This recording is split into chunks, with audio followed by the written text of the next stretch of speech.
पूर्व विधायक किशोर समृद्धि का नामांकन निरस्त। कांग्रेसी नेता अजय अवसरे की आपत्ति पर रिटर्निंग अधिकारी का फैसला। किशोर समृद्धि ने कहा हाई कोर्ट जाएंगे। विधानसभा चुनाव में 31 अक्टूबर को समीक्षा के दौरान लौंजी विधानसभा सीट से पूर्व विधायक किशोर समृद्धि का नामांकन रिटर्निंग अधिकारी एवं एसडीएम ने निरस्त कर दिया है। पूर्व विधायक किशोर समृद्धि के नामांकन पर कांग्रेस नेता और जनपद उपाध्यक्ष अजय अवसरे ने आपत्ति लेते हुए इस लोक प्रतिनिधित्व की धारा 8 अपराध 3 में निर्हरता के प्रावधानों के तहत अपात्र होने पर नामांकन निरस्त किए जाने का आवेदन रिटर्निंग अधिकारी प्रदीप कौरव को दिया था, जिसमें संयुक्त क्रांति पार्टी के प्रत्याशी किशोर समृद्धि से जवाब मांगा गया था। जिस जवाब की समीक्षा में जवाब संतोषजनक नहीं होने पर रिटर्निंग अधिकारी ने प्रत्याशी किशोर समृद्धि का नामांकन निरस्त कर दिया है। इस मामले में रिटर्निंग अधिकारी ने बताया कि नाम निर्देशन पत्र की समीक्षा में अजय अवसरे द्वारा आक्षेप पत्र प्रस्तुत किया गया था, जिसमें अभ्यर्थी किशोर द्वारा उत्तर प्रस्तुत किया गया, जिसमें पाया गया कि लोक प्रतिनिधित्व अधिनियम की धारा 8(3) में स्पष्ट है कि कोई भी अभ्यर्थी जिसे कम से कम 2 वर्ष की सजा एवं उससे अधिक अवधि से दंडित किया गया है वो विधानसभा और संसदीय निर्वाचन के लिए अयोग्य होगा। यदि उसके द्वारा यह सजा भुगत ली गई है तो रिहाई की तारीख से आगामी 6 वर्ष तक के लिए निरंतरता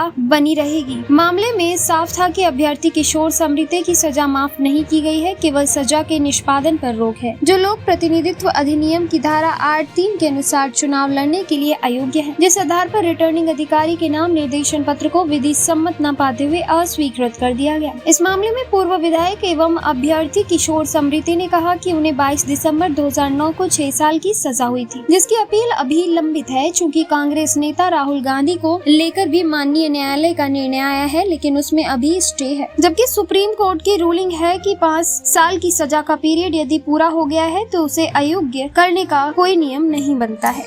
सर, जैसे कि लांजी विधानसभा चुनाव के तहत कल 31 अक्टूबर को नामांकन जिन प्रत्याशियों ने नामांकन भरा था उनकी समीक्षा थी। समीक्षा में क्या हुआ, कौन से प्रत्याशी के फॉर्म सिलेक्ट किए गए हैं, कौन नॉमिनेट किए गए हैं? सर, कल इलेक्शन कमीशन के प्रोग्राम अनुसार समीक्षा का कार्य रिटर्निंग ऑफिसर के कार्यालय में प्रारंभ हुआ ठीक 11 बजे से।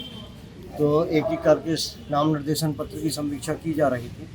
उसमें से एक नाम निर्देशन पत्र श्री करण सिंह नकपुरे का शपथ पत्र में जो पेश किया गया था उनके द्वारा ओथ न लेने के कारण, चूँकि ये करण सिंह नकपुरे द्वारा बताया जा रहा है कि उनके प्रस्तावक ने फॉर्म जमा किया था और इनको शपथ लेना थी, तो शपथ न लेने के कारण इनका निरस्त हुआ है।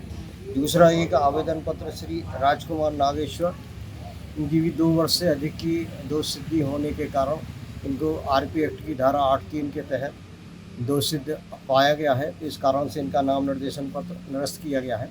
तीसरे नाम निर्देशन पत्र किशोर समृद्धि के आवेदन पत्र पर श्री अजय अवसरे द्वारा आपत्ति की गई थी, जिसके आधार पर कल समीक्षा उनकी स्थगित की गई।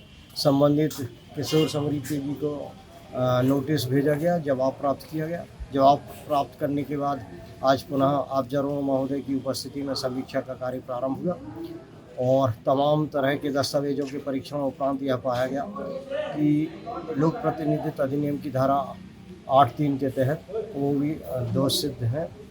इस कारण से उनका भी नाम निर्देशन पत्र निरस्त। तो ये तीनों लोग अब चुनाव प्रक्रिया में हिस्सा नहीं ले पाएंगे? नहीं ले पाएंगे। इसके अलावा जो बाकी बच्चे हैं सभी लोग अभी तो है, अब नाम वापसी चालू है। कल तक नाम वापसी का क्रम है, फिर उसके बाद लास्ट स्थिति क्लियर होगी। Thank you sir. भैया, जैसे कि लांजी विधानसभा चुनाव के तहत आपने नाम निर्देशन पत्र दाखिल किया था और अभी समीक्षा में आपका नाम निर्देशन पत्र काटा गया है, किन कारणों से काटा गया और इसके आगे क्या करेंगे आप? देखिए, जिस कारणों से नाम निर्देशन पत्र काटा गया वो लोक प्रतिनिधित्व कानून की धारा 8(3) है। 8(3) और 8(4) उन लोगों पर लागू होती है जो विधायक या सांसद हैं। मैं 2008 से एमएलए नहीं है ना। दूसरी आपको पता होना चाहिए कि मुझे 2019 में लोकसभा चुनाव में संवाद मिला था, मैं उम्मीदवार घोषित हुआ था, क्योंकि मेरा जो समय है वो 6 साल से ज़्यादा हो गया था। कहीं भी लोक प्रतिनिधित्व कानून में कहीं नहीं लिखा हुआ है कि 2 साल या 5 साल की सजा के बाद आप 6 साल से ज़्यादा आपको बात लगाए। कई बार का है ना। अब उन्होंने बोला कि नहीं साहब, आपने सजा पे रोक नहीं लगाई, तो बात ये है ना कि सजा पे रोक तो तब है ना जब हमको तत्काल चुनाव लड़ना हो तो हम सजा वहाँ में तो कॉन्स्टिट्यूशन में क्लास है कि अगर आप 6 साल सजा के बाद चुनाव लड़ सकते हो। बालाघाट में कंकर बंजारे जी को सजा हुई थी, वो 4 बार MLA रहे, MP रहे, उस समय उनके खिलाफ भी इसी तरह की आपत्ति लगती थी। दूसरा अभी लेटेस्ट आपको बता रहा हूँ कि जब 2019 के लोकसभा चुनाव में जब मुझे उम्मीदवार घोषित किया, मुझे चुनाव चिन्ह का प्लेट, क्योंकि मुझे मालूम था क्या हो सकता है, तो मैं जानबूझ के उसको डाला था। वो इलेक्शन लड़ने में मुझे कोई रुचि नहीं थी और चुनाव भी मैंने एक सामान्य पदयात्रा करके निपटा दिया था। तो उस नोटिफिकेशन को सांसद ढाल सिंह बिसेन का पूरा जो वो फार्म है इलेक्शन पिटीशन है मंजारे जी ने किया था, उसमें चैलेंज किया था। तो उनकी जो पिटीशन है खारिज हुई थी इसमें कि भाई किशोर समृद्धि का जो ग्राउंड है 6 साल से ज़्यादा हो गया, तो जिला निर्वाचन अधिकारी ने जो उनको सिंबल दिया, उनको अधिकृत उम्मीदवार को किया, वो बिल्कुल जायज। ये सब काफ़ी मैंने कल कांग्रेस में आपने लोकसभा का चुनाव भी लड़ा था जी, इस दिनों जिस समय 6 साल की सजा की बात हुई थी। अभी 2009 के बाद मैं 2019 में लड़ा ना लोकसभा 13 साल बाद। 13 साल बाद 13 साल कितना होगा 13 साल। अब जिस जो आपके मतलब इन्होंने ये जो नामांकन निरस्त किया है, इस पर क्या करेंगे आप? क्या इलेक्शन कमीशन हाई कोर्ट में जाएंगे, सुप्रीम कोर्ट में जाएंगे? देखो इस पूरे मैटर को मैं अभी जाऊंगा, क्योंकि आपको पता होना कि राहुल गांधी वाला 5 साल का जो मैटर है उसमें स्टे हो गया। उसको स्टे होने से क्या हुआ कि बहुत से लोग जिनका मेंबरशिप खत्म हुई थी उनकी वो बाहर हो, जो राज्यसभा के और इधर उधर, तो वो सुप्रीम कोर्ट का जो आदेश है रूलिंग बन गया, तो उसको लेके हम लोग हाईकोर्ट जाएंगे। दूसरा लांजी विधानसभा की जो पूरी अधिसूचना है, जो त्रुटिपूर्ण प्रक्रिया जो निपटाई गई है, उसको चैलेंज करेंगे ताकि यहाँ का इलेक्शन शून्य घोषित हो जाए और फिर से इलेक्शन फिर से इलेक्शन